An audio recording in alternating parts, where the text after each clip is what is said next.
Hey, what's going on? Leon Thomas, your life agent here. Hope you're having a great day on purpose. In this video, I'm going to share with you exactly how to keep other agents from replacing your policies and how to cement the sale. How to cement the sale and how to keep other agents from coming behind you and replacing your policies, right? Which causes chargebacks, right? So we had an agent in one of our Zoom calls. These are the questions that he posed, and from time to time they post questions, on how to get better, how to improve. So if you're a life insurance agent and you want to know how to get better, you want to know how to sell more policies, you want to know how to get more clients to let their guards down, ultimately say yes, so you can help them with life insurance, then this video is for you. So the question is, how do you lock down the sale, number one? And I'm on the road here, but I'm driving, keep my eyes on the road here. How do you lock down the sale?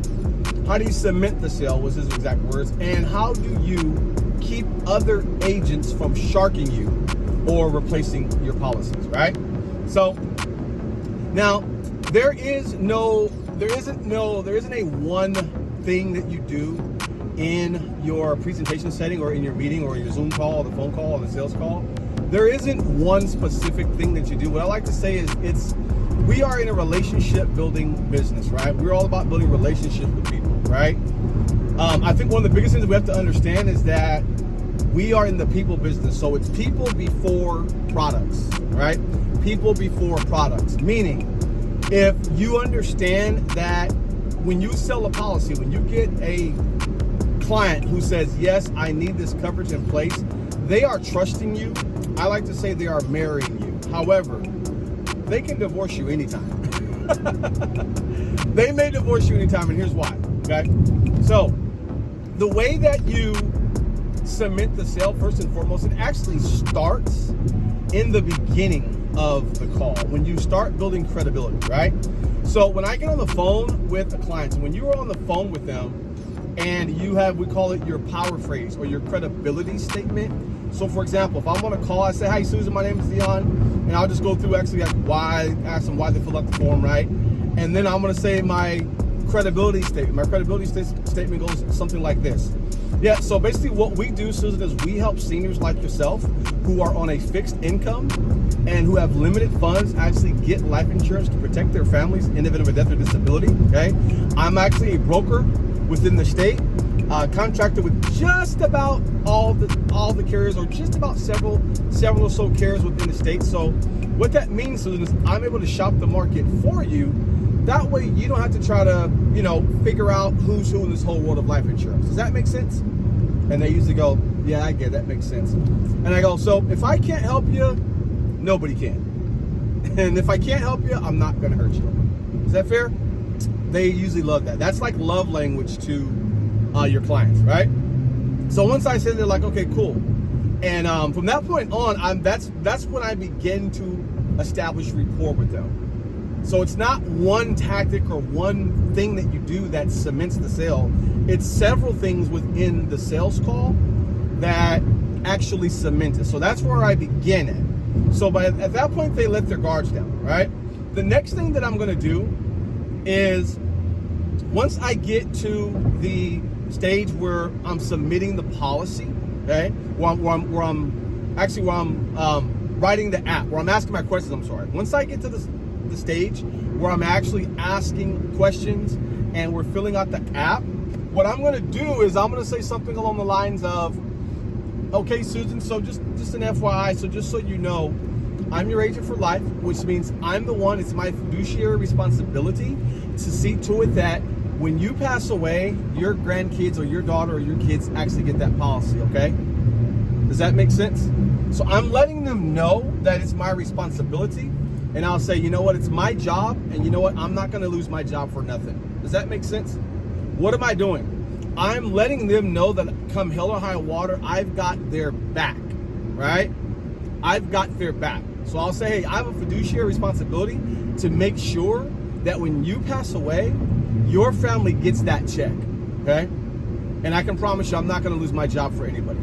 So what that tells them is that, yeah, I have their back, they know I have their back, and I am not going to lose my job. They don't know, like, I'm self-employed, but it works, right? Because it satisfies the buyer's hypergamy. And that's another video that I do. If you want to know more about buyer's hypergamy, you can actually click on the link somewhere above this video where I explain what buyer's hypergamy is, right? If you're not closing deals, if you're getting any type of objections in your sales call, it is because you haven't learned how to satisfy buyer's hypergamy. Okay?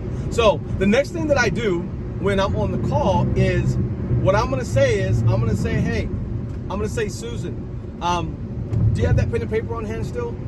Now, I may do this early on. In most cases, I may give them my number early on, okay? In most cases, I'm gonna do it towards the end after the policy is submitted, okay?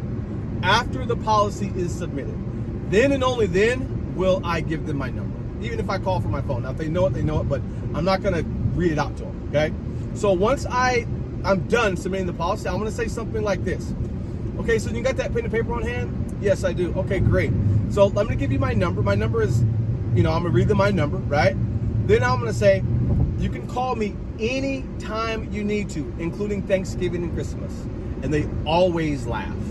I say, you can call me anytime you need me. Anytime you need me, including Thanksgiving and Christmas. The only time that I won't call or answer your phone is if I'm in a home, I'm on another call with a senior just like I'm here with you today, or I'm driving. Other than that, Susan, I'll give you a call back as soon as I can, or you can text me if it's urgent. Does that make sense? They go, yeah. They usually laugh when I tell them the whole Thanksgiving to Christmas thing, right? You can call me even including Thanksgiving to Christmas. They always laugh, right? Once I do that, I'm going to say, hey, Susan, I'm going to ask her, hey, Susan, can you give me 3 reasons why we put this in place today and how I've helped you? I'm cementing it, right? I'm cementing it. This is where you ultimately cement it. I'm getting them to tell me why they bought it, all right? I'm getting them to tell me why they bought it. Once they tell me why they bought it, then what I'm going to do is I'm going to say, hey, just so you know, just remember, I'm a broker within the state. So what we did today, Susan, was we actually shopped the market for you. So if any other agents come calling you, all right, I'll go, if any other agents come calling you, telling you about some deals on life insurance, you have them call me, right? You have them call me. And they usually laugh at that point too. They're like, oh, okay. And I go, if there's any other discounts, it's very rare that it happens, Susan. However, if there are, I'm a broker, so I'm always on the lookout for it. And if there are, trust me, I'll be the first one to call you. Does that make sense? Boom. They always, yeah, I get it. They'll usually laugh then as well. They know what I mean. What I'm telling them is, I don't want them talking to anybody else. That's really what I'm telling them. It ain't come out like that, but that's what I said. Right? So when I do that, and if you do this, I promise you, you will not have to worry about other agents calling, right? And trying to get your client to look at another deal or tell them anything to sell them another policy, right? Or replacing your policy. You will not have to worry about it. I promise you. Because what you will have done, if you did this correctly, you literally, you serve them to the best of your ability. You let them know, hey, if there's any other deals out there, trust me, I will be the first to let you know. Now, I let them know it's very rare, right? Because it truly is. That's not a lie. That's the truth. It's rare.